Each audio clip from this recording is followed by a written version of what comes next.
Welcome to Scholarate. Today we are going to be learning the life processes. So let's begin. So, how can we state an organism alive or dead? If they will grow or if they will have some sort of movement. Though in case of both, if happens in small case, may not be visible in naked eyes. So how can we state them alive? Only if when an organism have a self-repairing system on its tissue or cellular breakdown or damage. So basically the process which perform the maintenance job in the body is what we call as a life process. The process require nutrition. The nutrition is a process of transferring a source of energy from outside the body of an organism, which we call food, to inside, which is consumed by the metabolic process to move on. Oxidation and reduction reaction, one of the most important chemical reaction for breaking down of molecules. The process of acquiring oxygen from outside the body and using it in the process of breakdown of food sources for cellular breakdown is what we call respiration. Though chemical reaction use the carbon source and the oxygen for energy generation, they create byproducts that are not only useless for the cells of the body but could even be harmful for the body. Energy is not only needed for physical work but also to maintain the state of order in our body. The source of energy and material is the food we eat. Basically, there are two modes of nutrition, autotrophic and heterotrophic nutrition. Here, we are going to be discussing about the autotrophic nutrition first. Autotrophic nutrition is a process where organisms make their own food from inorganic substances like mineral, water, salt, etc. And carbon dioxide and water, which is converted into carbohydrates in presence of sunlight and chlorophyll, is what from where energy is being stored. And through the chemical equation, we are going to show the process of photosynthesis. Carbon dioxide plus water in presence of chlorophyll and sunlight is going to give glucose and oxygen. So basically here the raw material is the carbon dioxide and the water, and the requirements are chlorophyll and sunlight. The chlorophyll absorbs the sunlight through chloroplast, and water plus dissolved minerals like nitrogen, phosphorus are being taken up by the root from the soil by the plant. The main event occurs during photosynthesis are of three: absorption, conversion and reduction. So in the diagram we can very well see there are green dots which are very much prominent, which are basically the organelles which we call chloroplast, which contains the chlorophyll. And now you can see the stomatal opening with the help of microscope, and those two cells around the stomatal pore is what you call the Gart cells, which swell up or shrinks on the basis of which the stomatal pore opens or closes. So by this structure we can very well understand that stomatal pore are used for a massive gas exchange to take place, and Gart cell are used for opening and closing of the pore.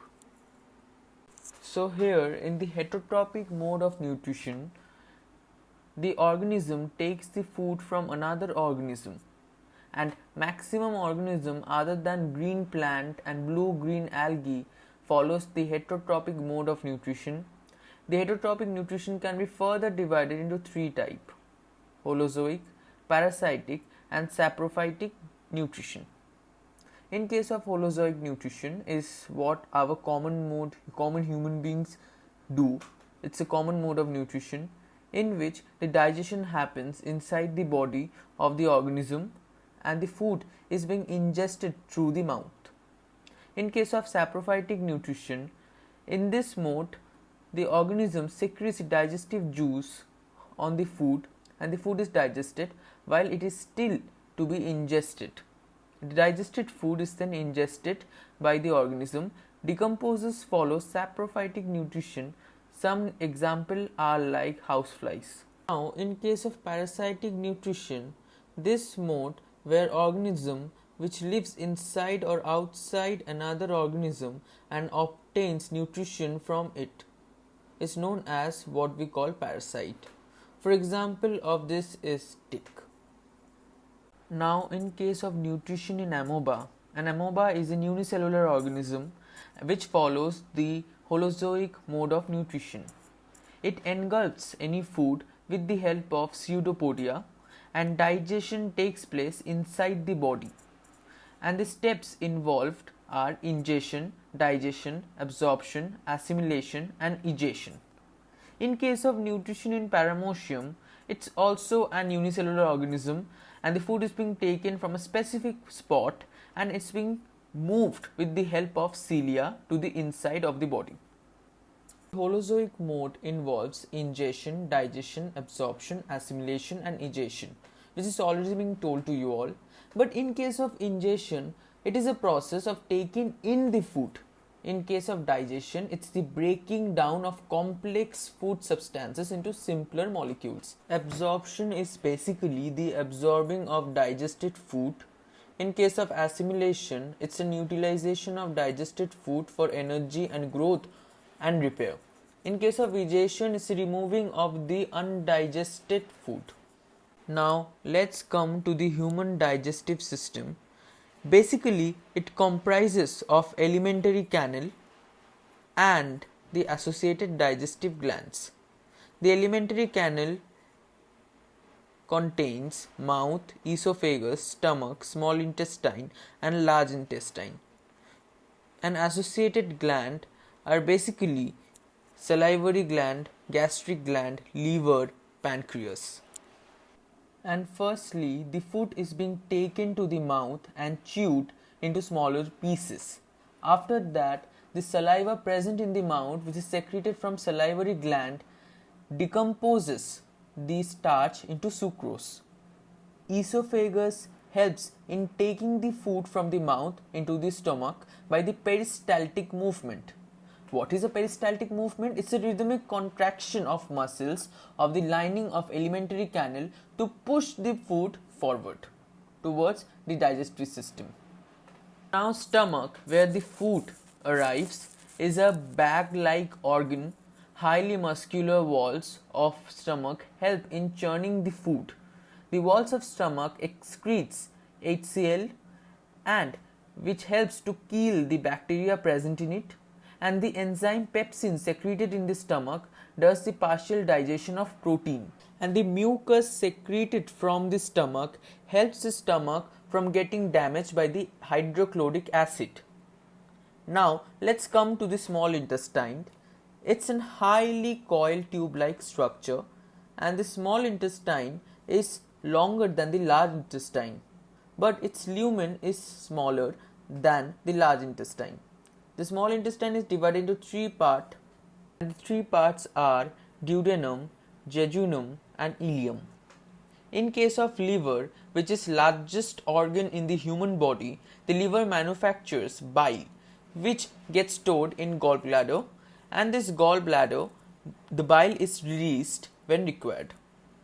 Now let's come to the pancreas, situated below the stomach, containing the pancreatic juice, which is a digestive enzyme. The bile and pancreatic juice go to duodenum through hepatopancreatic duct. The bile breaks down the fat with the process called emulsification of fat. After that, the enzyme lipase digests the fat into fatty acid and glycerol. The trypsin and chymotrypsin are enzymes which digest protein into amino acid. Complex carbohydrates are digested into glucose, and the major part of digestion takes place in duodenum. Now let's come to the ileum, which has projected finger-like structure which is called villi. This villi is very useful for the absorption taking place and will also reduce the lumen of ileum so that the food can stay for a longer duration for optimum absorption to take place. Large intestine is smaller than the small intestine. The undigested food goes into large intestine. Some water and salt are absorbed by the wall of the large intestine. After that, the undigested food goes into rectum, from where it's expelled out with the help of anus. So, this is the way by which the food taken through the mouth is being expelled through the anus and the digestion is being complete. Respiration is a process by which a living being utilizes the food to get energy. The respiration is an oxidation reaction in which carbohydrates is oxidized to reduce energy. Mitochondria is the site of respiration and the energy released is stored in a form of ATP, adenosine triphosphate. ATP is stored in mitochondria and released as per need. Now, let's start with the steps of respiration, which is the first step is the breaking down of glucose into pyruvate. This step happens in the cytoplasm. The glucose molecule is broken down into pyruvic acid.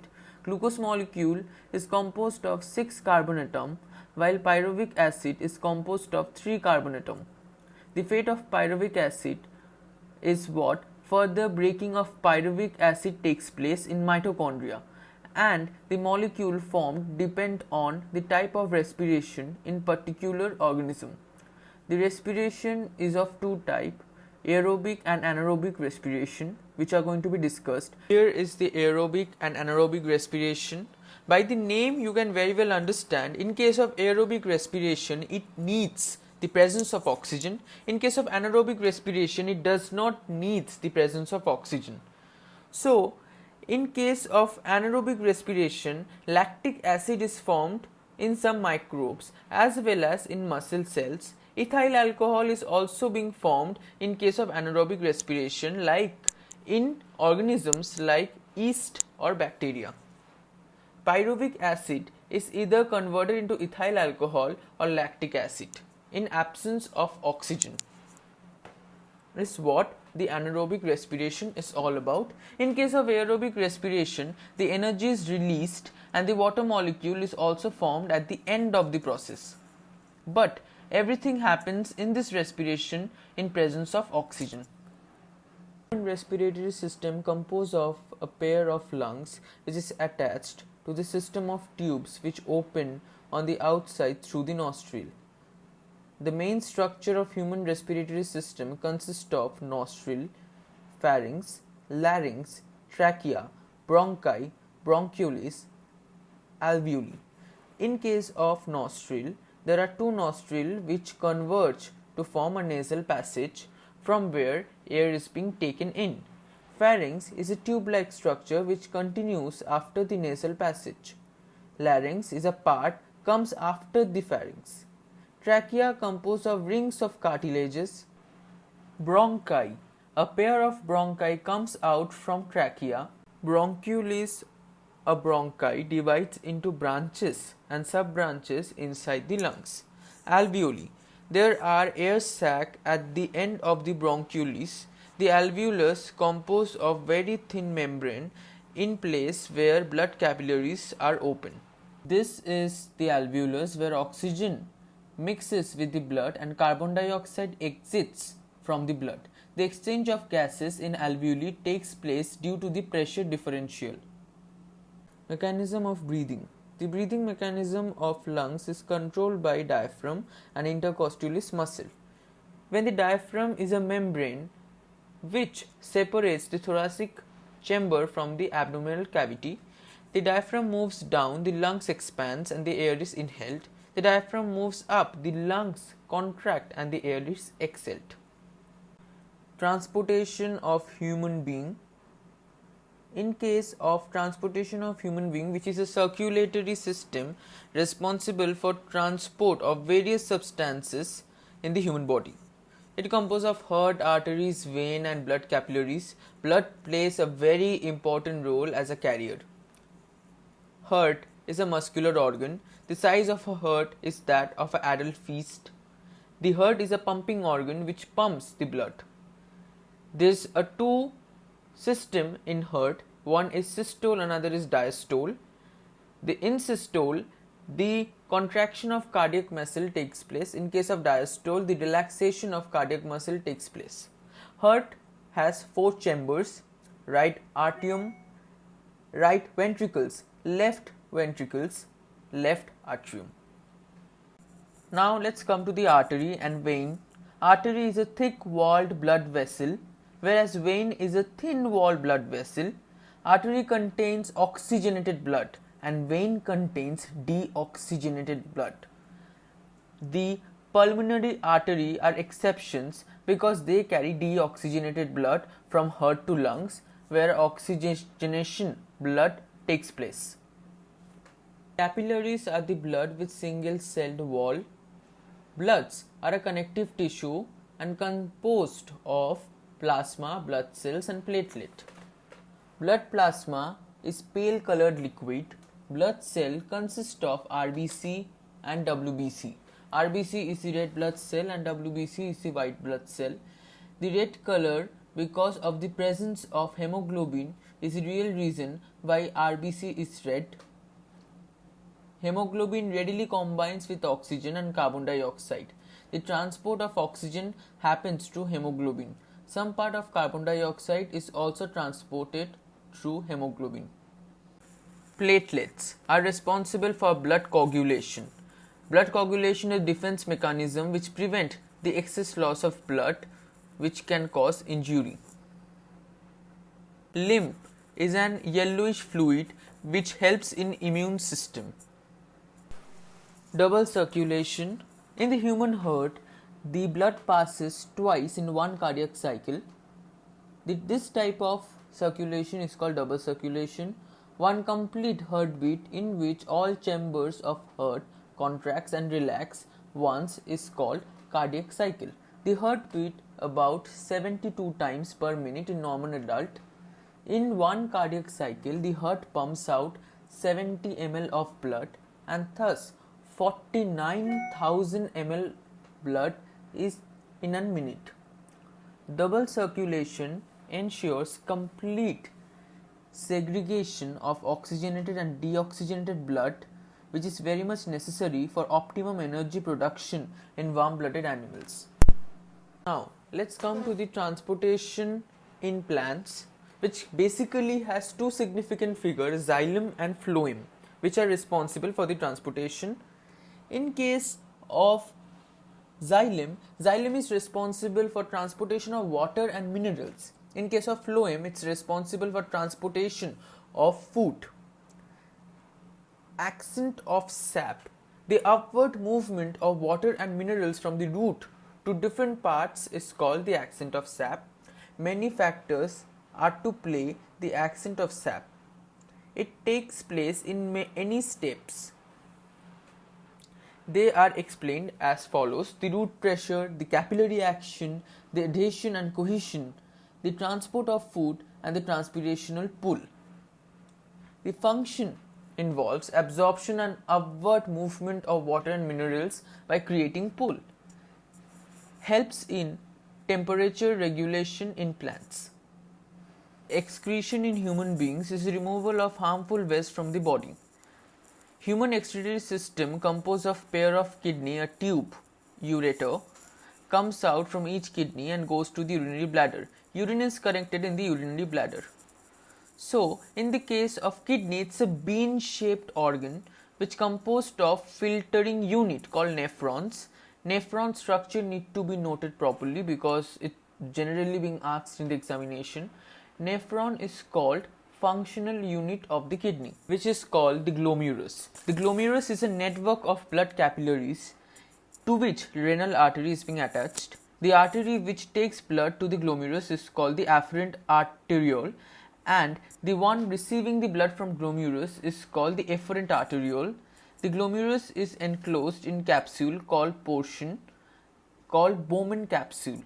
Capsule-like portion called Bowman capsule. The Bowman capsule extends into fine tube which is highly coiled. the tubes from various nephron converges into collecting duct, which is finally goes to the ureter. Urine formation in kidney involves three steps: glomerulofiltration, tubular reabsorption, and secretion.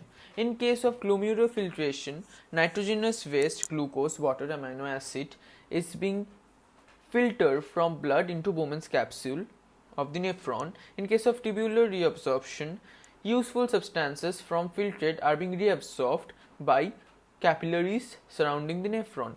In case of secretion, the extra water salt are being excreted into the tubule, which opens up into collecting duct and into the ureter.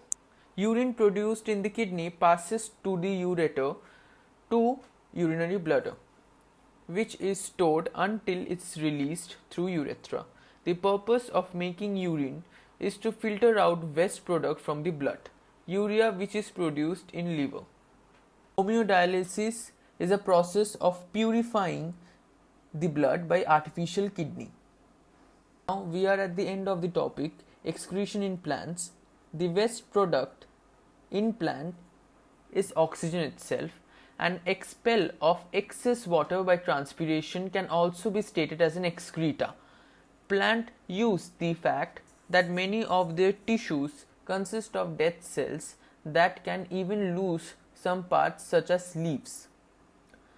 Plant waste products are stored in cellular vacuoles.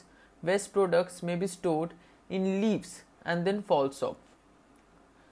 The waste products are basically stored in a form of resin, gum, and especially in xylem. Plant also excretes some waste form of substances into the soil associated with it. This was a quick revision video. The study material will be there in the description link. Hope you all will like this video, and please share and subscribe to our channel for more such updates. Thank you. So we have finally came to the end of this chapter. In the next video we will quickly discuss some short questions and answers. Till then, stay tuned to our channel.